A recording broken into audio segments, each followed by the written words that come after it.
ನಮಸ್ಕಾರ. ಈ ರಾಜ್ಯಗಳಿಗೆ ವಿಶೇಷ ಪ್ರಾವಧಾನಗಳನ್ನು ಏನು ನಾವು ಕೊಟ್ಟಿದ್ದೀವಿ, ಅದು ಅನುಚ್ಛೇದ 371 ಎ ನಾಗಾಲ್ಯಾಂಡ್ ವಿಷಯದಲ್ಲಿ, 371 ಬಿ ಆಸಾಂ ವಿಷಯದಲ್ಲಿ ಮತ್ತು 371 ಸಿ ಮಣಿಪುರ ವಿಷಯದಲ್ಲಿ ನಾವು ಹಿಂದಿನ ವಿಡಿಯೋ ನೋಡಿದ್ದೀವಿ. ಈಗ ಮುಂದುವರೆದು ಆ ಅನುಚ್ಛೇದ 371 ಡಿಯ ಬಗ್ಗೆ ಇವತ್ತು ನಮ್ಮ ಚರ್ಚೆಯನ್ನು ಪ್ರಾರಂಭ ಮಾಡ್ತೀವಿ. 371 ಡಿ ಏನಾಗುತ್ತೆ ಅಂತಂದರೆ ಆಂಧ್ರ ಪ್ರದೇಶ ಮತ್ತು ತೆಲಂಗಾಣ ವಿಷಯದಲ್ಲಿ ಇರ್ತಕ್ಕಂತಹ ಒಂದು ಪ್ರಾವಧಾನ. ಡಿ ಮತ್ತು ಇ ಎರಡು ಪ್ರಾವಧಾನಗಳಿದ್ದಾವೆ. ಆಂಧ್ರ ಪ್ರದೇಶಕ್ಕೆ ಸಂಬಂಧಪಟ್ಟಂತೆ ನಮಗೆ ಎರಡು ವಿಶೇಷ ಪ್ರಾವಧಾನಗಳನ್ನು ನಾವು ನೋಡ್ತೀವಿ. ಇದು ಮೊದಲನೇ ವಿಶೇಷ ಪ್ರಾವಧಾನ 371 ಅನುಚ್ಛೇದ 371 ಡಿ ಏನು ಹೇಳುತ್ತೆ ನೋಡೋಣ. Article 371 D special provisions for the state of Andhra Pradesh and Telangana ಆದಮೇಲೆ ತೆಲಂಗಾಣಕ್ಕೂ ಇದನ್ನು ಎಕ್ಸ್ಟೆಂಡ್ ಮಾಡಿದರು ಸಂವಿಧಾನ ತಿದ್ದುಪಡಿಯಲ್ಲಿ. ಇದರ ಉದ್ದೇಶ purpose to ensure equal opportunities and fairness for the people in public employment and education in Andhra Pradesh and Telangana, especially in the light of regional disparities. In the light of reasonable disparities. Andhra ಪ್ರದೇಶದ ಪ್ರತ್ಯೇಕ ಪ್ರದೇಶಗಳ ನಡುವೆ ಇರುವ ಅಸಮಾನತೆಯನ್ನು, ಪ್ರದೇಶಗಳ ಮಧ್ಯದಲ್ಲಿರುವ ಅಸಮಾನತೆಗಳನ್ನು ಹೋಗಲಾಡಿಸುವುದಕ್ಕೋಸ್ಕರ ವಿಶೇಷ ಪ್ರಾವಧಾನವನ್ನು ಮಾಡಿರ್ತಕ್ಕಂಥದ್ದು. To ensure equal opportunity and fairness for the people in public employment, ಸಾರ್ವಜನಿಕ ಉದ್ಯೋಗದಲ್ಲಿ ಮತ್ತು ಈ ಶೈಕ್ಷಣಿಕ ವಿಷಯದಲ್ಲಿ ವಿಶೇಷ ಪ್ರಾವಧಾನಗಳನ್ನು ಹಿಂದುಳಿದ ಪ್ರದೇಶಗಳಿಗೆ ಕೊಡುವಂತಹ ಒಂದು ವ್ಯವಸ್ಥೆ. ಆ ವ್ಯವಸ್ಥೆಯನ್ನು ನಾವು ಈ ಒಂದು ಅನುಚ್ಛೇದದಲ್ಲಿ ಕಾಣ್ತೀವಿ ಅನ್ನೋದನ್ನು ಇಲ್ಲಿ ನೋಡ್ಬೋದು. ಏನಿದೆ ಪ್ರಾವಿಷನ್ಸ್ ನೋಡೋಣ. Equal opportunities for people from different parts of the state originally undivided Andhra Pradesh. The president can make special provisions for reservation. Area basis ಮೇಲೆ ರಿಸರ್ವೇಷನ್ ಮಾಡ್ಬೋದು. ಒಂದು ಪ್ರದೇಶವನ್ನು ಹಿಡ್ಕೊಂಡು ಆ ಪ್ರದೇಶಕ್ಕೆ ವಿಶೇಷ ಪ್ರಾವಧಾನವನ್ನು ಕೊಡುವಂಥದ್ದು, ಮೀಸಲಾತಿಯನ್ನು ಕೊಡುವಂಥದ್ದು. To establish administrative tribunals for service related disputes. ಈ ಒಂದು ವಿಷಯಕ್ಕೆ ಸಂಬಂಧಪಟ್ಟಂತೆ ಏನಾದರೂ ಸಮಸ್ಯೆಗಳಿದ್ದರೆ ಅದನ್ನು ಬಗೆಯೋದಕ್ಕೋಸ್ಕರ ಏನು ಮಾಡ್ಬೋದು, ಅವರು ಆಡಳಿತಾತ್ಮಕ ನ್ಯಾಯಾಧಿಕರಣಗಳನ್ನು ಸ್ಥಾಪಿಸಬಹುದು ಅಂತಕ್ಕಂಥ ಪ್ರಾವಧಾನವನ್ನು ಇಲ್ಲಿ ರಾಷ್ಟ್ರಪತಿಗಳಿಗೆ ನೀಡಲಾಗಿದೆ. Local candidates can be given preference in government jobs and education. ನೋಡಿ, ಯಾವುದೇ ಒಂದು ಸರ್ಕಾರಿ ನೌಕರಿಯಲ್ಲಿ ಮತ್ತು ಶೈಕ್ಷಣಿಕ ವಿಷಯದಲ್ಲಿ ಸ್ಥಾನಿಕ ವ್ಯಕ್ತಿಗಳಿಗೆ, ಹಿಂದುಳಿದ ಪ್ರದೇಶಗಳ ವ್ಯಕ್ತಿಗಳಿಗೆ ವಿಶೇಷವಾದಂತಹ ಮೀಸಲಾತಿಯನ್ನು ಕೊಡುವಂಥ ಅವಕಾಶ ಇಲ್ಲಿದೆ ಅನ್ನೋದನ್ನು ನಾವು ನೋಡ್ಬೋದು. Administrative tribunals established under this act function like A court and it's decision is binding. ಮತ್ತು ಅವ್ರು ಏನು ತೀರ್ಪು ಕೊಡ್ತಾರೆ ಆ ತೀರ್ಪು ಬೈಂಡಿಂಗ್ ಆಗುತ್ತೆ. ಮತ್ತು 2014ರಲ್ಲಿ ಏನು ನಾವು ತೆಲಂಗಾಣ ಮಾಡಿದ್ವಿ, ತೆಲಂಗಾಣ ಮಾಡಿದ ನಂತರ ಈ ಕಾನೂನು ತೆಲಂಗಾಣಕ್ಕೂ ಕೂಡ ಅನ್ವಯಿಸ್ತದೆ, ಈ ಪ್ರಾವಧಾನ ತೆಲಂಗಾಣಕ್ಕೂ ಕೂಡ ಅನ್ವಯಿಸ್ತದೆ ಅನ್ನೋದನ್ನು ನಾವಿಲ್ಲಿ ನೋಡಬಹುದಾಗಿದೆ. This is the special provision made in 371 D. ನೋಡಿ, ರಾಜ್ಯದ ವಿಭಿನ್ನ ಭಾಗಗಳ ಜನರಿಗೆ ಸಮಾನ ಅವಕಾಶಗಳನ್ನು ಒದಗಿಸಲು, ಅವಕಾಶಗಳನ್ನು ಒದಗಿಸಲು ಭಾರತದ ರಾಷ್ಟ್ರಪತಿ ಈ ಕೆಳಗಿನದು ಸೇರಿದಂತೆ ವಿಶೇಷ ವ್ಯವಸ್ಥೆಗಳನ್ನು ಮಾಡಬಹುದು. ಪ್ರಾದೇಶಿಕ ಆಧಾರದ ಮೇಲೆ ಉದ್ಯೋಗ ಮತ್ತು ಶಿಕ್ಷಣದಲ್ಲಿ ಮೀಸಲಾತಿ, ಸೇವಾ ಸಂಬಂಧಿತ ವ್ಯಾಜ್ಯಗಳಿಗಾಗಿ ಪರಿಶಾಸನಾತ್ಮಕ ಟ್ರೈಬ್ಯುನಲ್. ಇದಕ್ಕೆ ನಾವೇನು ಅನ್ಬೋದು ಅಂತಂದರೆ ಆಡಳಿತಾತ್ಮಕ ನ್ಯಾಯಾಧಿಕರಣ ಅಂತಲೂ ಹೇಳ್ಬೋದು ನಾವು. ಆಡಳಿತಾತ್ಮಕ ನ್ಯಾಯಾಧಿಕರಣ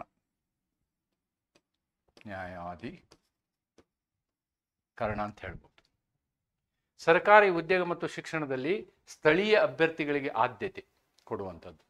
ಈ ಅಡ್ಮಿನಿಸ್ಟ್ರೇಟಿವ್ ಟ್ರಿಬ್ಯುನಲ್ ನ್ಯಾಯಾಲಯದಂತೆ ಕಾರ್ಯನಿರ್ವಹಿಸುತ್ತದೆ ಮತ್ತು ಅದರ ತೀರ್ಮಾನಗಳು ಬಾಧ್ಯವಾಗಿರುತ್ತವೆ. ದೇ ಕೆನಾಟ್ ಬಿ ಕ್ವಶನ್ಡ್ ಅಂತ ಹೇಳ್ತಾರೆ. 2014ರ ವಿಭಜನೆಯ ನಂತರ ಈ ವಿಧಾನದ ಪ್ರಸ್ತಾವಗಳು ಎರಡೂ ರಾಜ್ಯಗಳಿಗೆ, ಅಂದರೆ ಆಂಧ್ರ ಪ್ರದೇಶ ಮತ್ತು ತೆಲಂಗಾಣ ಎರಡಕ್ಕೂ ಅನ್ವಯಿಸ್ತದೆ ಅನ್ನೋದನ್ನು ನಾವಿಲ್ಲಿ ನೋಡ್ತೀವಿ. ಇದರ ಉದ್ದೇಶ ಏನಂತಂದರೆ ಈ ರೀಜನಲ್ ಪ್ರಾದೇಶಿಕ ತಾರತಮ್ಯವನ್ನು ತಪ್ಪಿಸುವುದಕ್ಕಾಗಿ, ಪ್ರಾದೇಶಿಕ ಅಸಮತೆಯನ್ನು ಪ್ರಾದೇಶಿಕ ಅಸಮತೆಯನ್ನು ನಿವಾರಿಸುವುದು ಇದರ ಉದ್ದೇಶ. To prevent dominance of one region over another in employment and education. ನೋಡಿ, ಉದ್ಯೋಗ ಮತ್ತು ಶಿಕ್ಷಣದಲ್ಲಿ ಒಂದೇ ಭಾಗದ ಜನರೆಲ್ಲ ಸೇರ್ಕೋಬಾರ್ದು, ಅವ್ರ ಪ್ರಭುತ್ವ ಇರಬಾರ್ದು. ಅದನ್ನು ತಡೆಯೋದಕ್ಕೋಸ್ಕರ ಎಲ್ಲ ಪ್ರದೇಶಗಳು ಸಮನ್ಯಾಯ ಅಭಿವೃದ್ಧಿ ಮತ್ತು ಪ್ರಾತಿನಿಧ್ಯ ಖಚಿತಪಡಿಸಿಕೊಳ್ಳು. Ensure fair development and representation. ನೋಡಿ, ಒಂದು ಭಾಗದ ಜನರು ಒಂದು 100 ವೇಕೆನ್ಸಿ ಇದ್ವು ಅಂತ ಇಟ್ಕೊಳ್ರಿ.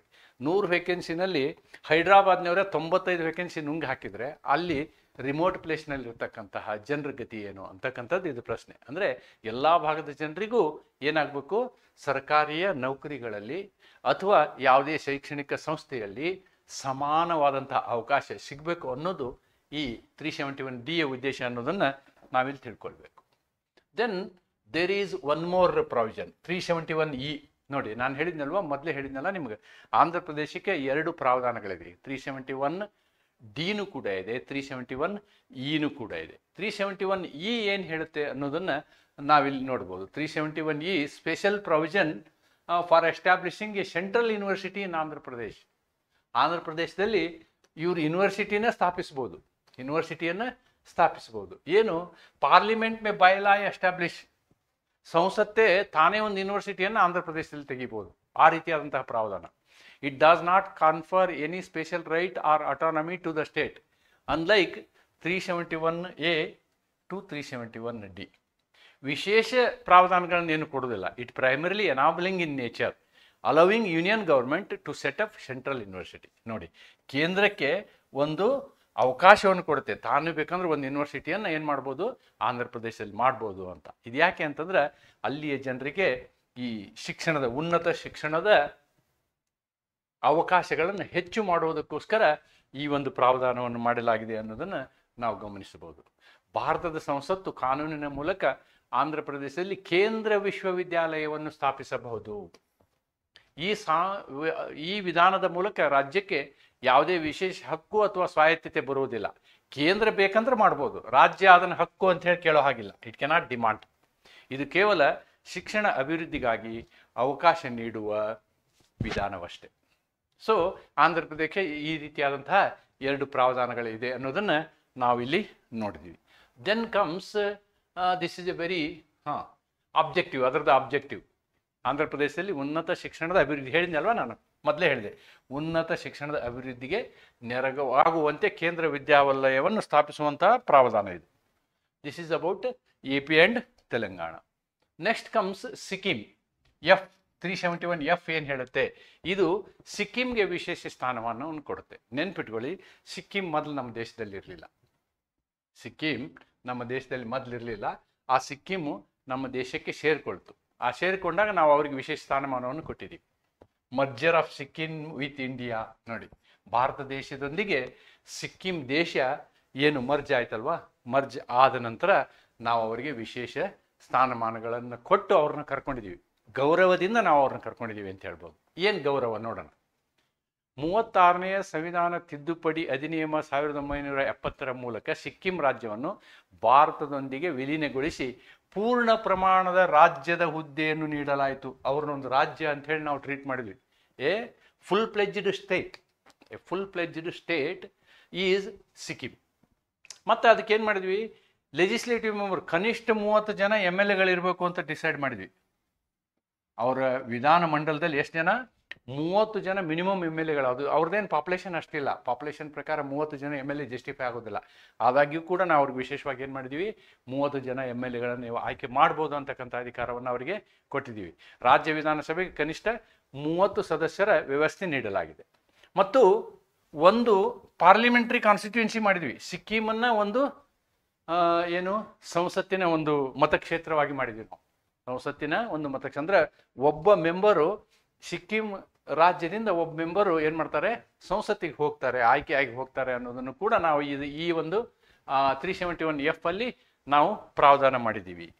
ಅಲ್ಲದೆ ನೋಡಿ, in state assembly legislative seats, ನಾವು MLAಗಳ ವಿಷಯದಲ್ಲಿ ಲೆಜಿಸ್ಲೇಟಿವ್ ಸೀಟ್ಗಳಲ್ಲಿ ಏನು ಮಾಡಿದ್ದೀವಿ ಅಂದರೆ ರಿಸರ್ವೇಷನ್ ಕೊಟ್ಟಿದ್ದೀವಿ. ಏನು, ಸರ್ಟನ್ ಸೆಕ್ಷನ್ ಆಫ್ ಪಾಪ್ಯುಲೇಷನ್, ಕೆಲವು ಅಲ್ಲಿ ಬೇರೆ ಬೇರೆ ರೀತಿಯ ಜನರಿದ್ದಾರೆ. ಆ ಜನರುಗಳಿಗೆ ನಾವೇನಂತೀವಿ, ಭೂತಿಯಾಸ್, ಲೆಪ್ಚಾಸ್, ಸಿಕ್ಕಿಮೀಸ್, ನೇಪಾಲೀಸ್ ಇವರೆಲ್ಲ ಇದ್ದಾರೆ ಅದರಲ್ಲಿ. ಅವರೆಲ್ಲರಿಗೂ ವಿಶೇಷವಾದಂತಹ ಏನು ಮೀಸಲಾತಿಯನ್ನು ನಾವು ಇದರಲ್ಲಿ ಕೊಟ್ಟಿದ್ದೀವಿ. ಭುಟಿಯಾ, ಲೆಪ್ಚಾ ಮತ್ತು ಸಿಕ್ಕಿಂದ್, ನೇಪಾಲ್ ಸಮುದಾಯಗಳಿಗೆ ಮೀಸಲಾತಿ ಕಲ್ಪಿಸಲಾಗಿದೆ. Okay. And delimitation of constituencies to provide for reservation to such sections election. ಇವರಿಗೆ ಪ್ರಾವಧಾನ ಮಾಡಲಿಕ್ಕೆ ನಾವೇನು ಮಾಡಿದ್ದೀವಿ, ಡಿಲಿಮಿಟೇಷನ್ ಕೂಡ ಮಾಡಿದ್ದೀವಿ. ಏನು, ಕ್ಷೇತ್ರಗಳ ಮರು ಹೆಸರೀಕರಣ ಅಂತ ಹೇಳ್ತೀವಿ ನಾವು, ಅದನ್ನು ಕೂಡ ಆ ಪ್ರಾವಧಾನವನ್ನು ಕೂಡ ನಾವು ಇದರಲ್ಲಿ ಮಾಡಿದ್ದೀವಿ ಅಂತಕ್ಕಂಥದ್ದನ್ನು ನೋಡ್ಬೋದು. ಅಂದರೆ ಅಲ್ಲಿ ರೀಜ್ನಲ್ ಇವರಿಗೆ ರಿಪ್ರೆಸೆಂಟೇಷನ್ಗೆ ನಾವು ಹೆಲ್ಪ್ ಮಾಡಿದ್ದೀವಿ. Then equitable arrangement for social economic advancement of different sections of society. ಆ ಸಮಾಜದ ಬೇರೆ ಬೇರೆ ವ್ಯಕ್ತಿಗಳನ್ನ ನಾವು ತೋರಿಸಿದ್ವಲ್ಲ, ಅವರಿಗೆ ಈಕ್ವಿಟೇಬಲ್ ಅರೇಂಜ್ಮೆಂಟ್ ಹೇಳಿದ್ನಲ್ಲ, ಈಕ್ವಾಲಿಟಿ ಆ್ಯಂಡ್ ಈಕ್ವಿಟೇಬಲ್, ವಿವಿಧ ಸಮುದಾಯಗಳ ಸಾಮಾಜಿಕ ಮತ್ತು ಆರ್ಥಿಕ ಅಭಿವೃದ್ಧಿಗೆ ಸಮಾನ ಅವಕಾಶ ಕಲ್ಪಿಸಬೇಕು. ಸಮನ್ವಯದ ಅವಕಾಶ, ಸಮಾನ ಅನ್ನೋದಕ್ಕಿಂತ ಸಮನ್ವಯದ ಅವಕಾಶ ಕಲ್ಪಿಸುವ ವ್ಯವಸ್ಥೆ ಇದೆ. Special responsibility is given to governor subject to directions from the president to ensure that the laws protect the rights and interest of the different communities. ನೋಡಿ, ಇಲ್ಲಿ ರಾಜ್ಯಪಾಲರಿಗೆ ರಾಷ್ಟ್ರಪತಿಗಳ ಮೂಲಕ ವಿಶೇಷವಾದಂತಹ ಅಧಿಕಾರವನ್ನು ಕೊಟ್ಟಿದ್ದೀವಿ. ಆ ಅಧಿಕಾರದಿಂದ ಅವ್ರು ಏನು ಮಾಡಬೇಕು, ಈ ರೀತಿ ಎಲ್ಲ ಸಮುದಾಯದ ವ್ಯಕ್ತಿಗಳ ಅವರ ಸಂಸ್ಕೃತಿಯನ್ನು, ಹಿತಾಸಕ್ತಿಗಳನ್ನು ರಕ್ಷಿಸಲಿಕ್ಕೆ ರಾಜ್ಯಪಾಲರು ನಿರ್ಧಾರವನ್ನು ತೆಗೆದುಕೊಳ್ಬೋದು ಅನ್ನೋದು ಇದರ ಅರ್ಥ. That is the power, special power given to the governor. So this is all about whatever we have discussed is all about Sikkim. And then comes article 371G. It talks about Mizoram ವಿಷಯಕ್ಕೆ ಸಂಬಂಧಪಟ್ಟಂತೆ ಏನಾಗುತ್ತೆ, on matters relating to, mostly ನಾವು ನಾಗಾಸ್ ಏನು ಹೇಳ್ತೀವೋ ಅದೇ ಥರ ಇದೆ. ನಾಗಾಸ್ ವಿಷಯದಲ್ಲಿ ಹೀಗೆ ಇರೋದು, ನಾಗಾಲ್ಯಾಂಡ್ ವಿಷಯದಲ್ಲಿ ಹೀಗೆ ಇರೋದು, ನಾಗಾಲ್ಯಾಂಡ್ ಪಕ್ಕದಲ್ಲೇ ಇರೋದು ಮಿಜೋರಾಂಗೂ ಅದೇ ರೀತಿಯಾದಂತಹ ಪ್ರಾವಧಾನಗಳನ್ನು ನಾವು ಕೊಟ್ಟಿದ್ದೀವಿ. ಏನು ಪ್ರಾವಧಾನಗಳು ನೋಡೋಣ. Religious and social practice of Mizo customary law and practice, administrative of civil criminal justice involving decision according to Mizo customary laws, ownership and transfer of property. ಈ ಎಲ್ಲ ವಿಷಯದ ಮೇಲೆ ಪಾರ್ಲಿಮೆಂಟಿನ ಕಾನೂನು ಅನ್ವಯ ಆಗಬೇಕು ಅಂತಂದರೆ ಸ್ಟೇಟ್ ಲೆಜಿಸ್ಲೇಚರ್ ಅದಕ್ಕೆ ಒಪ್ಪಿಗೆ ಕೊಡಬೇಕು. ರಾಜ್ಯ ವಿಧಾನಸಭೆ ಒಪ್ಪಿಗೆ ಕೊಟ್ಟರೆ ಮಾತ್ರ ಈ 4 ವಿಷಯಗಳಿಗೆ ಸಂಬಂಧಪಟ್ಟಂತೆ ಕೇಂದ್ರದ ಕಾನೂನು ರಾಜ್ಯಕ್ಕೆ ಅನ್ವಯವಾಗುತ್ತದೆ. ಮತ್ತು ಇಲ್ಲಿ ಏನು ಮಾಡಿದ್ವಿ ಅಂದರೆ 43ನೇ ಸಂವಿಧಾನ ತಿದ್ದುಪಡಿಯನ್ನು ಮಾಡಿ, ಆ ತಿದ್ದುಪಡಿಯ ಮುಖೇನ ನಾವು ಇಲ್ಲಿರ್ತಕ್ಕಂತಹ MLAಗಳ ಸಂಖ್ಯೆಯನ್ನು 40ಕ್ಕೆ ಏರಿಸ್ತೀವಿ. 1986ರ ತಿದ್ದುಪಡಿಯ ಮೂಲಕ ಇದು ಮತ್ತೊಂದು ವಿಶೇಷ ಪ್ರಾವಧಾನವನ್ನು ನಾವು ಇವರಿಗೆ 371Gನಲ್ಲಿ ಮಾಡಿಕೊಟ್ಟಿದ್ದೀವಿ ಅನ್ನೋದನ್ನು ಇಲ್ಲಿ ನೋಡ್ಬೋದು. ದಿಸ್ ಈಸ್ ಅಬೌಟ್ ಮಿಜೋರಾಂಗೆ ಸಂಬಂಧಪಟ್ಟಂಥ ವಿಷಯ. ಮಿಜೋ ಜನರ ಧಾರ್ಮಿಕ ಅಥವಾ ಸಾಮಾಜಿಕ ಆಚರಣೆಗಳು, ಮಿಜೋ ಸಾಂಪ್ರದಾಯಿಕ ಕಾನೂನು ಮತ್ತು ಆಚರಣೆಗಳು, ಮಿಜೋ ಸಾಂಪ್ರದಾಯಿಕ ಕಾನೂನುಗಳ ಪ್ರಕಾರ ನಿರ್ಣಯಗೊಳ್ಳುವ ನಾಗರಿಕ ಮತ್ತು ದಂಡನೀಯ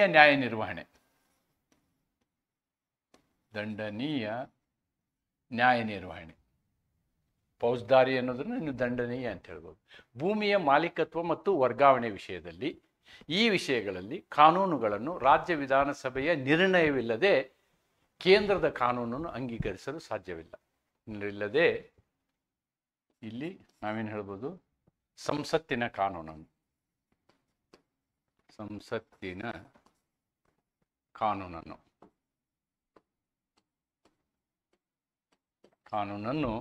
ಅನ್ವಯಿಸಲು ಸಾಧ್ಯವಿಲ್ಲ. ಮತ್ತು ವಿಧಾನಸಭೆಯ ಸದಸ್ಯರ ಸಂಖ್ಯೆಯನ್ನು ನಾವೇನು ಮಾಡಿದ್ವಿ, ಈ ವಿಷಯಕ್ಕೆ ಮಿಜೋರಾಂಗೆ ಸಂಬಂಧಪಟ್ಟಂತೆ ಅದನ್ನು 40ಕ್ಕೆ ಏರಿಸಲಾಯಿತು. Then comes Arunachal Pradesh. 371H talks about Arunachal Pradesh. Then special power to governor and president. ಇಲ್ಲಿಯೂ ಕೂಡ ಲಾ ಆ್ಯಂಡ್ ಆರ್ಡರ್ ವಿಷಯದಲ್ಲಿ ನಾವೇನು ಮಾಡ್ತೀವಿ, ಇಲ್ಲಿ ಅರುಣಾಚಲ ಪ್ರದೇಶದಲ್ಲಿ ಗವರ್ನರ್ಗೆ ಹೆಚ್ಚಿನ ಅಧಿಕಾರವನ್ನು ಕೊಡ್ತೀವಿ. Has a special responsibility and discharge his duties, his functions after consulting council of ministers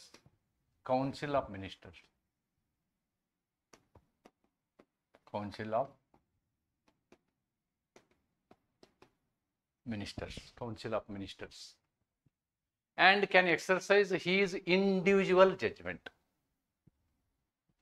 to the action to be taken. ನೋಡಿ, ಕೌನ್ಸಿಲ್ ಆಫ್ ಮಿನಿಸ್ಟರ್ನ ಅವರು ಸಂಪರ್ಕಿಸಬೇಕೇ ಹೊರತು ಆ ಕೌನ್ಸಿಲ್ ಆಫ್ ಮಿನಿಸ್ಟರ್ನ ಮಾತು ಕೇಳಬೇಕಂತಿಲ್ಲ. ಲಾ ಆ್ಯಂಡ್ ಆರ್ಡರ್ ವಿಷಯದಲ್ಲಿ ತನ್ನ ಸ್ವಂತ ನಿರ್ಣಯವನ್ನು ತೆಗೆದುಕೊಳ್ಬೇಕು. His decision is final and cannot be questioned in court of law. President based on the report from the governor or otherwise by order cancel such special power of the president. ರಾಜ್ಯಪಾಲರಿಗೆ ಇರುವಂತಹ ಅಧಿಕಾರವನ್ನು ಕೇಂದ್ರ ಅಥವಾ ರಾಷ್ಟ್ರಪತಿಗಳು ಏನು ಮಾಡ್ಬೋದು, ಅದನ್ನು ಹಿಂತೆಗೆದುಕೊಳ್ಬೋದು.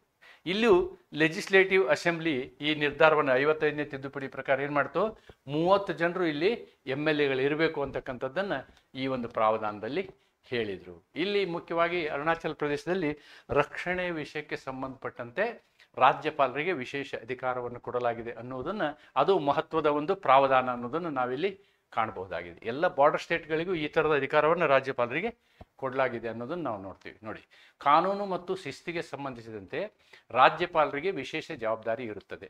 ಅವರು ಈ ಕಾರ್ಯಗಳನ್ನು ಮಂತ್ರಿಮಂಡಲದ ಸಲಹೆ ಪಡೆಯುವ ನಂತರವೂ ತಮ್ಮ ವೈಯಕ್ತಿಕ ವಿಚಾರದ ಪ್ರಕಾರ, ತಮ್ಮ ವೈಯಕ್ತಿಕ ವಿವೇಚನೆಯ ಪ್ರಕಾರ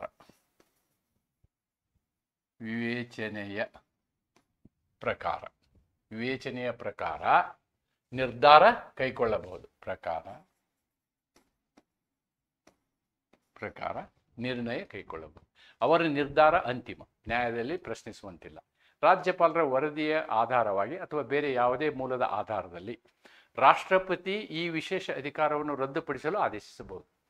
ಸಮಟೈಮ್ಸ್ ರಾಜ್ಯಪಾಲರು ಏನಾದರೂ ತಪ್ಪು ನಿರ್ಣಯ ತಗೊಳ್ಳುವ ಸಾಧ್ಯತೆ ಇದ್ದರೆ, ಅಂಥ ಸಂದರ್ಭದಲ್ಲಿ ಇಂಟೆಲಿಜೆನ್ಸ್ ರಿಪೋರ್ಟು ಅದನ್ನೆಲ್ಲ ನೋಡಿಬಿಟ್ಟು ರಾಷ್ಟ್ರಪತಿ ನೇರವಾಗಿ ಡಿಸಿಷನನ್ನು ತಗೋಬೋದು. ಇಲ್ಲಿ ವಿಧಾನಸಭೆಯ ಕನಿಷ್ಠ ಸದಸ್ಯರ ಸಂಖ್ಯೆ 30ಕ್ಕೆ ಪ್ರಾವಧಾನ ಮಾಡಲಾಗಿದೆ 55ನೇ ತಿದ್ದುಪಡಿಯಿಂದ ಅಂತಕ್ಕಂಥದ್ದನ್ನು ನಾವಿಲ್ಲಿ ನೋಡ್ಬೋದು. So that is all about the Arunachal Pradesh, what we have seen. We have seen Arunachal Pradesh. Now, regarding Goa, this is 371I. ನೆನ್ಪಿಟ್ಕೊಳ್ಳಿ, ಇದು 371-I. 371-I ಗೋವಾಕ್ಕೆ ಸಂಬಂಧಪಟ್ಟಂತೆ. ಇಲ್ಲಿ ಬೇರೆ ಏನಿಲ್ಲ, ಅಲ್ಲಿಯೂ 30 ಜನರು ಇರಬೇಕು ಅಂತಕ್ಕಂಥದ್ದು. MLAಗಳು ಎಷ್ಟು ಜನ ಇರಬೇಕು, 30 ಜನ ಇರಬೇಕು ಅನ್ನೋದನ್ನು ನಾವು 56ನೇ ಸಂವಿಧಾನದಲ್ಲಿ ಪ್ರಾವಧಾನ ಮಾಡಿದ್ದೀವಿ. Nothing that much important. Then comes Karnataka. The Karnataka, here we should remember Sri Mallikarjun Kharge.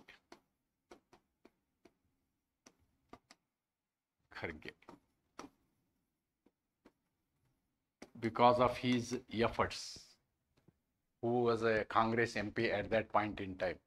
Congress ಸರ್ಕಾರ ಇದ್ದಾಗ ಕರ್ನಾಟಕ ರಾಜ್ಯಕ್ಕೆ, ಅಂದರೆ ಹೈದರಾಬಾದ್ ಕರ್ನಾಟಕ ಅಂತೀವಿ ನಾವು, ಆ ರಾಜ್ಯಕ್ಕೆ ವಿಶೇಷ ಪ್ರಾವಧಾನವನ್ನು ತರುವಲ್ಲಿ ಯಶಸ್ವಿಯಾದರು. ಈ ವಿಶೇಷ ಪ್ರಾವಧಾನ ಬಂದದ್ದು ಇತ್ತೀಚಿನ ದಿನಗಳಲ್ಲಿ 2012ನೇ ಇಸ್ವಿಯಲ್ಲಿ ನಾವೇನು ಮಾಡಿದ್ವಿ, ಹೈದರಾಬಾದ್ ಕರ್ನಾಟಕಕ್ಕೆ ವಿಶೇಷ ಪ್ರಾವಧಾನಗಳನ್ನು ತೆಗೆದುಕೊಂಡು ಬಂದ್ವಿ. ಹಿಂದಿನ ಪರೀಕ್ಷೆಯಲ್ಲಿ ಈ ಪರ್ಟಿಕ್ಯುಲರ್ ವಿಷಯದ ಮೇಲೆ ಪ್ರಶ್ನೆ ಬಂದಿರೋದನ್ನು ತಾವು ಗಮನಿಸಬೇಕು. ಆದ್ದರಿಂದ ಇದನ್ನು ಸ್ವಲ್ಪ ವಿಶೇಷವಾಗಿ ನಾನು ನಿಮಗೆ ವಿವರಣೆ ಕೊಡೋದಕ್ಕೆ ಇಷ್ಟಪಡ್ತೀನಿ.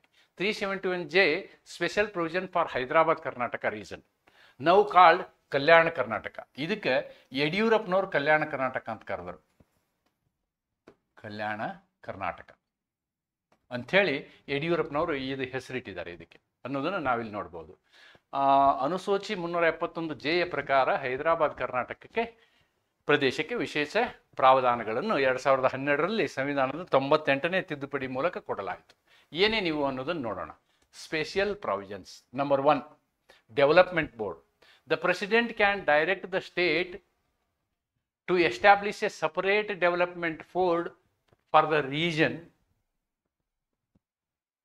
ಆ ಪ್ರದೇಶಕ್ಕೆ ಒಂದು ವಿಶೇಷ ಅಭಿವೃದ್ಧಿ ಮಂಡಳಿಯನ್ನು ರಚಿಸುವ ಅಧಿಕಾರವನ್ನು ಇಲ್ಲೇನು ಮಾಡಲಾಯಿತು, ರಾಷ್ಟ್ರಪತಿಗಳಿಗೆ ನೀಡಲಾಯಿತು. ರಾಷ್ಟ್ರಪತಿಯವರು ರಾಜ್ಯ ಸರ್ಕಾರಕ್ಕೆ ವಿಶೇಷ ಅಭಿವೃದ್ಧಿ ಮಂಡಳಿ ಸ್ಥಾಪನೆಗೆ ನಿರ್ದೇಶನ ಮಾಡಬಹುದು. Then equitable allocation of resources. This is very important. ನಾ ಹೇಳಿದ್ನಲ್ವಾ, ಈಕ್ವಾಲಿಟಿ ಅಲ್ಲ, ಈಕ್ವಿಟೇಬಲ್. ಅವರಿಗೆ ಅವಶ್ಯಕತೆ ಇರೋದ್ರಿಂದ ಹೆಚ್ಚಿನ ಅನುದಾನವನ್ನು. The board ensures fair distribution of funds for development among the regions districts. ಸಂಪತ್ತು ಹಂಚಿಕೆಯ ನ್ಯಾಯತೆ, ಈ ವಿಭಾಗಗಳ ನಡುವಿನ ಸಮನ್ವಯ ಹಾಗೂ ನ್ಯಾಯಸಮ್ಮತ ಅಭಿವೃದ್ಧಿಗೆ ಅನುದಾನ ಹಂಚಿಕೆಯನ್ನು ನೋಡಿಕೊಳ್ಳುವುದು. ಸಮನ್ವಯ ಹಂಚಿಕೆ, ಸಮಾನ ಹಂಚಿಕೆ ಅಲ್ಲ, ಸಮನ್ವಯ ರೀತಿಯಲ್ಲಿ ಏನು ಮಾಡಬೇಕು, ಅನುದಾನಗಳ ಹಂಚಿಕೆ ಆಗಬೇಕು. ಅಂದರೆ ಹೆಚ್ಚು ಅನುದಾನಗಳು ಈ ಒಂದು ಹೈದರಾಬಾದ್ ಕರ್ನಾಟಕಕ್ಕೆ ಹೋಗಬೇಕು ಅನ್ನೋದು ಈ ಒಂದು ಪ್ರಾವಧಾನದ ಉದ್ದೇಶ ಅನ್ನೋದನ್ನು ನಾವು ತಿಳ್ಕೋಬೇಕು. Next, reservation. ಶೈಕ್ಷಣಿಕ ಮತ್ತು ಉದ್ಯೋಗದ ವಿಷಯದಲ್ಲಿ ಮೀಸಲಾತಿಯನ್ನು ಕೊಡ್ಬೋದು. ಎಜುಕೇಷನಲ್ ಇನ್ಸ್ಟಿಟ್ಯೂಷನಲ್ಲಿ, ಗೌರ್ಮೆಂಟ್ ಜಾಬಲ್ಲಿ ಏನು ಮಾಡ್ಬೋದು, ಹೆಚ್ಚಿನ ಮೀಸಲಾತಿಯನ್ನು ನಾವು ಈ ಒಂದು ಕಲ್ಯಾಣ ಕರ್ನಾಟಕದ ವ್ಯಕ್ತಿಗಳಿಗೆ, ಅಭ್ಯರ್ಥಿಗಳಿಗೆ ವಿಶೇಷವಾದಂತಹ ಮೀಸಲಾತಿಯನ್ನು ಕೊಡುವ ಪ್ರಾವಧಾನ ಕೂಡ ಇದರಲ್ಲಿ ಮಾಡಲಾಗಿದೆ. ದೆನ್ ಲೋಕಲ್ ಕ್ಯಾಡರ್ ಸಿಸ್ಟಮ್ ಅಂತ ಹೇಳ್ತಾರೆ. ಏನು local? A separate cadre for recruitment to government posts in region ensuring local gets priority. ಅಲ್ಲಿರ್ತಕ್ಕಂತಹ ಏನು ಸ್ಥಳೀಯ ವ್ಯಕ್ತಿಗಳಿದಾರಲ್ಲ ಅವ್ರಿಗೆ ವಿಶೇಷ ವ್ಯವಸ್ಥೆಯನ್ನು, ಅಲ್ಲಿರ್ತಕ್ಕಂತಹ ಪೋಸ್ಟ್ಗಳಿಗೆ ಅವರನ್ನೇ ನೇಮಿಸುವಂತಹ ಒಂದು ವಿಶೇಷ ವ್ಯವಸ್ಥೆಯನ್ನು ಮಾಡಲಿಕ್ಕೆ ಈ ಒಂದು 371Jನಲ್ಲಿ ಪ್ರಾವಧಾನ ಇದೆ. ದೆನ್ ಯಾವ ಯಾವ ಜಿಲ್ಲೆಗಳಿಗೆ ಈ ಒಂದು ವಿಶೇಷ ಪ್ರಾವಧಾನ ಇದೆ ಅನ್ನುವುದನ್ನು ನಾವು ನೋಡುವುದಾದರೆ ಈ ಎಲ್ಲ ಜಿಲ್ಲೆಗಳನ್ನು ನೋಡ್ಬೋದು. ಒಂದು ಬೀದರ್, ಗುಲ್ಬರ್ಗ, ಯಾದಗಿರಿ, ರಾಯಚೂರು, ಕೊಪ್ಪಳ ಮತ್ತು ಬಳ್ಳಾರಿ. ಈ ಜಿಲ್ಲೆಗಳನ್ನು ನಾವು ಕಲ್ಯಾಣ ಕರ್ನಾಟಕ ಅಂತ ಕರಿತೀವಿ. Will call them as Kalyana Karnataka. ವ್ಯವಸ್ಥೆಯ ವ್ಯಾಪ್ತಿ ಬೀದರ್, ಕಲಬುರ್ಗಿ, ಯಾದಗಿರಿ, ರಾಯಚೂರು, ಕೊಪ್ಪಳ ಮತ್ತು ಬಳ್ಳಾರಿಗೆ ಅನ್ವಯಿಸ್ತದೆ ಅನ್ನುವುದನ್ನು ನಾವಿಲ್ಲಿ ಗಮನಿಸಬಹುದು. So this is all about 371J. ಇದು ಅಲ್ಲದೇನೆ ನಾನೇನು ಮಾಡಿದ್ದೆ ಅಂದರೆ 371 ಬಿಟ್ಬಿಟ್ಟಿದ್ದೆ. ನಾವು ಲೆಟಸ್ ಡಿಸ್ಕಸ್ 371 ಆಲ್ಸೋ. ಇದು ಕೂಡ ನಮ್ದೇನು 371J ಇದೆಯಲ್ವಾ, ಅದೇ ತೆರನಾದಂತಹ ಪ್ರಾವಧಾನ. ಏನು ವಿಶೇಷ ವ್ಯವಸ್ಥೆ 371 specifically for Maharashtra and Gujarat gives the President of India authority to appoint a special responsibility to the Governor of Maharashtra and Gujarat for the development of backward regions. ಅಲ್ಲೇನು ಹಿಂದುಳಿದ ಜಿಲ್ಲೆ ಹೈದರಾಬಾದ್ ಜಿಲ್ಲೆಗಳನ್ನ ಹೇಳಿದ್ವಲ್ಲ ನಾವು, ಹೈದರಾಬಾದ್ ಕರ್ನಾಟಕ, ಇಲ್ಲಿ ಇವೆರಡು ಮಹಾರಾಷ್ಟ್ರದಲ್ಲಿ, ಸೌರಾಷ್ಟ್ರ ಮತ್ತು ಕೊಚ್ಚಿ ಇದು ಗುಜರಾತ್ನಲ್ಲಿ. ಮಹಾರಾಷ್ಟ್ರದಲ್ಲಿ ವಿದರ್ಭ, ಮರಾಠವಾಡ ಮತ್ತು ಸೌರಾಷ್ಟ್ರ ಮತ್ತು ಕುಚ್ ಏನಿದೆ ಗುಜರಾತ್ನಲ್ಲಿ, ಇವುಗಳ ಅಭಿವೃದ್ಧಿಗೆ ensuring equitable distribution of funds, planning and implementation and development programs. This was introduced to address regional imbalances. ನಾ ಹೇಳಿದ್ನಲ್ಲ, ಸ್ಥಳೀಯ ಅಸಮತೋಲನವನ್ನು ಸರಿಪಡಿಸುವ ಉದ್ದೇಶದಿಂದ ಮಹಾರಾಷ್ಟ್ರ ಮತ್ತು ಗುಜರಾತ್ ಎರಡೂ ರಾಜ್ಯಗಳಿಗೆ ಸಂಬಂಧಪಟ್ಟಂತೆ ಈ 371 ಪ್ರಾವಧಾನವನ್ನು ಮಾಡಲಾಗಿತ್ತು ಅನ್ನೋದನ್ನು ನಾವಿಲ್ಲಿ ತಿಳ್ಕೊಳ್ಬೇಕು. ಸೊ ಅದನ್ನೇ ನಾನು ಇಲ್ಲಿ ಕನ್ನಡದಲ್ಲಿ ಹೇಳಿದ್ದೀನಿ. ವಿಶೇಷ ಪ್ರಾವಧಾನ ಯಾರಿಗೆ? ಮಹಾರಾಷ್ಟ್ರ ಮತ್ತು ಗುಜರಾತ್ ರಾಜ್ಯಗಳಿಗೆ ವಿಶೇಷ ಪ್ರಾವಧಾನ. ವಿದರ್ಭ, ಮರಾಠವಾಡ, ಸೌರಾಷ್ಟ್ರ ಮತ್ತು ಕಚ್ ಪ್ರದೇಶಗಳಿಗೆ, ಇನ್ನೂ ಬೇರೆ ಪ್ರದೇಶಗಳಿಗೆ ಬೇಕಂದ್ರೂ ಮಾಡ್ಬೋದು. ಅದು ಆ ಅಧಿಕಾರ ಏನಾಗಿದೆ, ರಾಷ್ಟ್ರಪತಿಯವರಿಗೆ ಕೊಡಲಾಗಿದೆ ಅನ್ನೋದನ್ನು ನಾವಿಲ್ಲಿ ನೋಡಬೇಕು. So this is all about article 371. Article 371ಗೆ ಸಂಬಂಧಪಟ್ಟಂತಹ ಏನು, ಈಗ ಇದನ್ನು ನಾವು ಉಪಸಂಹಾರವನ್ನು ಮಾಡುವುದಾದರೆ, if we want to decide, conclude ಇದನ್ನು ನಾವು ಒಂದು ಕನ್ಕ್ಲೂಷನಿಗೆ ಬರುವುದಾದರೆ, ರೀಜನಲ್ ಇಂಬ್ಯಾಲೆನ್ಸ್,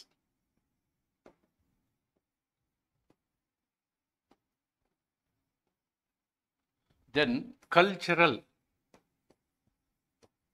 ಪ್ರೊಟೆಕ್ಷನ್, ಅಂದರೆ ಜಾಗಗಳಿಗೆ ಸಂಬಂಧಪಟ್ಟಂತೆ ಹಿಂದುಳಿದ ಪ್ರದೇಶಗಳು, ಸಂಸ್ಕೃತಿಗೆ ಸಂಬಂಧಪಟ್ಟಂತೆ ಸಂಸ್ಕೃತಿಯ ರಕ್ಷಣೆ, ಇದೆಲ್ಲವನ್ನು ಮಾಡುವುದಕ್ಕೋಸ್ಕರ ನಾವೇನು ಮಾಡಿದ್ದೀವಿ, ಅನುಚ್ಛೇದ 371 ಯೂಸ್ ಮಾಡಿದ್ದೀವಿ. 371 ಮಹಾರಾಷ್ಟ್ರಕ್ಕಾದರೆ ಅದು ಎ ಇಂದ ಜೆವರೆಗೆ ಬೇರೆ ಬೇರೆ ರಾಜ್ಯಗಳಿಗೆ ಆ ರೀತಿಯಾದಂತಹ ಪ್ರಾವಧಾನಗಳನ್ನು ಕೊಟ್ಟಿದ್ದೀವಿ ನಾವು. ಆದ್ದರಿಂದ ಸ್ಟ್ರಿಕ್ಟ್ ಕಾನ್ಸೆಪ್ಟ್ ಆಫ್ ಈಕ್ವಾಲಿಟಿನ ನಾವು ಯೂಸ್ ಮಾಡೋದಿಲ್ಲ. We are not using equality. This we are not using. What we are using is the concept of equity. So in India what we follow is equitable justice. Equitable justice. Our common law also supports this concept of equitable justice. ನಾವು ಸಮನ್ವಯದ ನ್ಯಾಯ ತತ್ವವನ್ನು ಅನುಸರಿಸ್ತೀವಿ. ಆ ಆಧಾರದ ಮೇಲೆ ಈ ಒಂದು ವಿಶೇಷ ಪ್ರಾವಧಾನಗಳು ನಮಗೇನಾಗಿದ್ದಾವೆ ಇದ್ದಾವೆ. ಮತ್ತು ನಾವು ಇದನ್ನು ಪ್ರಾರಂಭದಲ್ಲಿ ಹೇಳಿದ್ದೀವಿ, ಟೆಂಪ್ರರಿ ಟ್ರಾನ್ಸಿಷನಲ್ ಅಂತ ಹೇಳ್ತೀವಿ. ಯಾಕೆ ಹೇಳ್ತೀವಿ ಅಂದರೆ ಈ ರೀತಿಯಾದಂತಹ ಅವಕಾಶವನ್ನು ಕೊಡ್ತಾ ಕೊಡ್ತಾ ಕೊಡ್ತಾ ಬಂದ ಮೇಲೆ ಒಂದು ಸಮಯ ಹೀಗೆ ಬರ್ಬೋದಲ್ಲ, ಅವರೂ ಸಮಾನ ಮಟ್ಟಕ್ಕೆ ಬರ್ಬೋದು. ಇವತ್ತು ಅವರು ಕೆಳಗಡೆ ಮಟ್ಟದಲ್ಲಿದ್ದಾರೆ, ಉಳಿದವರು ಮೇಲಿನ ಮಟ್ಟದಲ್ಲಿದ್ದಾರೆ. ಇವರು ಈ ಅವಕಾಶಗಳಿಂದ ಮೇಲೆ ಮೇಲೆ ಮೇಲೆ ಬಂದಾಗ, ಸಮಾನತೆ ಬಂದಾಗ ಈ ಟ್ರಾನ್ಸಿಷನಲ್ ಮೆಥಡ್ಸ್ ಏನಿದ್ದೀವಿ 370 ನಾವು ಹೆಂಗೆ ತೆಗೆದು ಹಾಕಿದ್ದೀವೋ 371 ಮುಂಬರುವ ದಿನಗಳಲ್ಲಿ ತೆಗೆದು ಹಾಕ್ಬೋದು ಅಂತಕ್ಕಂಥ ಒಂದು ಅಭಿಪ್ರಾಯವನ್ನು ನಿಮ್ಗೆ ಹೇಳ್ತಾ ಈ ಒಂದು 371 ಮೇಲಿರ್ತಕ್ಕಂಥ ವಿಡಿಯೋನ ನಾನು ಇವಾಗ ಕಂಪ್ಲೀಟ್ ಮಾಡ್ತಾ ಇದ್ದೀನಿ. ಇದ್ರ ಜೊತೆಗೆ ನಾನು ನಿಮ್ಮ ಗಮನಕ್ಕೆ ತರ್ತಾ ಇದ್ದೀನಿ ಸಂವಿಧಾನ 2 ಭಾಗದ ಘಟಕ 1ರ ಎಲ್ಲ ವಿಷಯಗಳ ಚರ್ಚೆಯನ್ನು ನಾನು ಮಾಡಿರುವೆ. ಅದಕ್ಕೆ ಸಂಬಂಧಪಟ್ಟಂಥ ವಿಡಿಯೋಗಳು ಕಾನ್ಸ್ಟಿಟ್ಯೂಷನ್ 2ನ ವಿಡಿಯೋದಲ್ಲಿ ಇದ್ದಾವೆ. ಇನ್ನು ಮುಂಬರುವ ವಿಡಿಯೋಗಳಲ್ಲಿ ನಾನು ನಿಮಗೆ ಯೂನಿಟ್ 2 ಘಟಕ 2ದ ಬಗ್ಗೆ ಪಾಠವನ್ನು ಪ್ರಾರಂಭ ಮಾಡ್ತೇನೆ. ಘಟಕ 2ಗೆ ಸಂಬಂಧಪಟ್ಟಂತಹ ಪಾಠಗಳು ತುಂಬ ಇಂಟ್ರೆಸ್ಟಿಂಗ್ ಆಗಿದ್ದಾವೆ. ಅದಕ್ಕೆ ಸಂಬಂಧಪಟ್ಟಂತಹ ಕೆಲವು ವಿಡಿಯೋಗಳು ನನ್ನ ಹಳೆಯ ವಿಡಿಯೋಗಳಿದ್ದಾವೆ. ಆ ಹಳೆಯ ವಿಡಿಯೋಗಳಲ್ಲಿ ಸಂಪೂರ್ಣ ಮಾಹಿತಿ ಇದ್ದಂತಹ ಸಂದರ್ಭದಲ್ಲಿ ಅಲ್ಲಿ ಕೆಲವೊಂದು ಸಂದರ್ಭದಲ್ಲಿ ಅಚಾತುರ್ಯದ ತಪ್ಪುಗಳಾಗಿರೋದನ್ನು ನಾನು ಗಮನಿಸಿದ್ದೀನಿ. ಅಂತಹ ತಪ್ಪುಗಳಿರುವಂತಹ ಸಂದರ್ಭದಲ್ಲಿ ಹೊಸ ವಿಡಿಯೋಗಳು ಮಾಡ್ತೀನಿ, ಇಲ್ಲಾಂದರೆ ಹಳೆಯ ವಿಡಿಯೋಗಳನ್ನ ನಿಮಗೆ ಲಿಂಕ್ ಮಾಡಿ ಕೊಡ್ತೀನಿ ಅಂಥೇಳಿ ಹೇಳ್ತಾ ಈ ಒಂದು ನಮ್ಮ ಏನು ಪ್ರಯಾಣ ಇದೆ ಕನ್ನಡ ಮಾಧ್ಯಮದ ವಿದ್ಯಾರ್ಥಿಗಳಿಗೆ ಕನ್ನಡದಲ್ಲಿ ಈ ಒಂದು ಕಾನೂನಿನ ವಿಷಯಗಳನ್ನು ತಿಳಿಸುವಂತಹ ಪ್ರಯಾಣ ದಿನದಿಂದ ದಿನಕ್ಕೆ ಬೆಳೀತಾ ಇದೆ. ಸಾಕಷ್ಟು ಜನ ದಿನಾಲೂ ಈ ಒಂದು ನಮ್ಮ ಏನು ವಿಡಿಯೋ ಚಾನಲ್ ಇದೆ ಇದಕ್ಕೆ ಚಂದಾದಾರರಾಗ್ತಾ ಇದ್ದೀರಿ. ಆಮೇಲೆ ನಿಮ್ಮ ಅನೇಕ ಮೆಸೇಜ್ಗಳು ನನಗೆ ಬರ್ತಾ ಇದೆ. ಬಂದಂತಹ ಎಲ್ಲ ಮೆಸೇಜ್ಗಳ ಗಮನದಲ್ಲಿಟ್ಕೊಂಡು ನಾನು ನಿಮ್ಮೆಲ್ಲರ ಸಲಹೆಗಳನ್ನು ಈ ಒಂದು ವಿಡಿಯೋ ಕ್ಲಾಸ್ನಲ್ಲಿ ತರಲಿಕ್ಕೆ ನಾನು ಪ್ರಯತ್ನ ಮಾಡ್ತಿದ್ದೀನಿ. ನಿಮ್ಮೆಲ್ಲರ ಈ ಸಲಹೆ ಸೂಚನೆಗಳು ಮುಂದುವರಿಲಿ. ಸಣ್ಣ ಪುಟ್ಟ ದೋಷಗಳಿದ್ದರೆ ನೀವು ನಿರ್ಭೀತಿಯಿಂದ ನನ್ನ ಜೊತೆಗೆ ಸಂಪರ್ಕದಲ್ಲಿ ಇರ್ಬೋದು. ಅಂತಹ ತಪ್ಪುಗಳನ್ನು ತಿದ್ದುಕೊಳ್ಳೋಣ ಮತ್ತು ನಾವು ನೀವೆಲ್ಲರೂ ಒಟ್ಟಿಗೆ ಸೇರಿ ಈ ಕನ್ನಡದ ಕಾನೂನು ಅಂತಕ್ಕಂಥ ಏನು ಒಂದು ನಮ್ಮ ಆಸೆ ಇದೆ, ಕನ್ನಡದಲ್ಲಿಯೇ ವಿದ್ಯಾರ್ಥಿಗಳು ಕನ್ನಡದಲ್ಲಿ ಕಾನೂನಿನಲ್ಲಿ ಪರಿಣತರಾಗಲಿಕ್ಕೆ ಏನು ಪ್ರಯತ್ನ ಮಾಡಬೇಕು ಆ ಪ್ರಯತ್ನವನ್ನು ಮುಂದುವರಿಸೋಣ ಅಂತ ಹೇಳ್ತಾ ಇವತ್ತಿನ ವಿಡಿಯೋ ತರಗತಿಯನ್ನು ಇಲ್ಲಿಗೆ ನಾನು ಮುಕ್ತಾಯಗೊಳಿಸ್ತೀನಿ. ನಮಸ್ಕಾರ. Thank you.